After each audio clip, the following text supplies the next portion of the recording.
Well, I just got done presenting to a client the numbers, all of the analysis, all the numbers, all the dimensional output that we have done on this weldment here. And I had one trick that I wanted to show you guys here that was very, very helpful for my client. And what we were specifically talking about were some of the output numbers, some of the X, Y, and Z locations. Like this Y component was quite out, so 1.5 mils, and they really didn't believe that. So I can show them, like if I look up underneath there, I can show them, yeah, that's where I'm actually measuring this feature. It is quite far off from the nominal. So it's easy to have that conversation with a client when you're sitting in front of the computer, and you can move this around and say, look, it's inboard, it's over this way. But for somebody to rake through a report, we have found it to be quite beneficial when the annotation itself has some directional flags in it. So I wanted to show you guys that here today. It's very simple.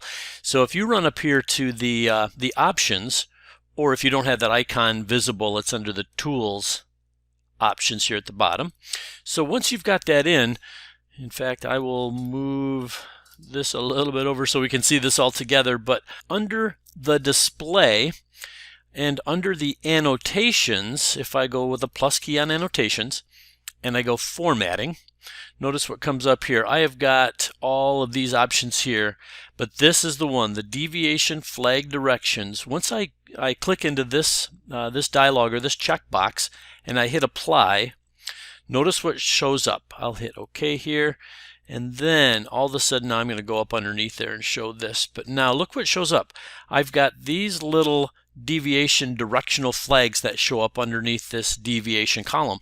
So what it's saying is that in my X direction, in fact I'll go down a little bit more like this, in my X direction you can see that I'm aft by about 0.3 of a millimeter, but my Y component, which is the in-out, inboard-outboard direction, is saying that I am 1.5 mils or a little bit thicker than 1.5 mils inboard, which you can kind of see from the shadow of the circle here. And then it's saying in the Z component, which is my up-down, it's saying that I'm down by about 44 microns. So that is a super good way to show a client that, yep, I'm aft, I'm inboard, and I'm down by these amounts. So it's easy easy for anybody to make adjustments in the tool, or just know which direction that hole or that feature is trending.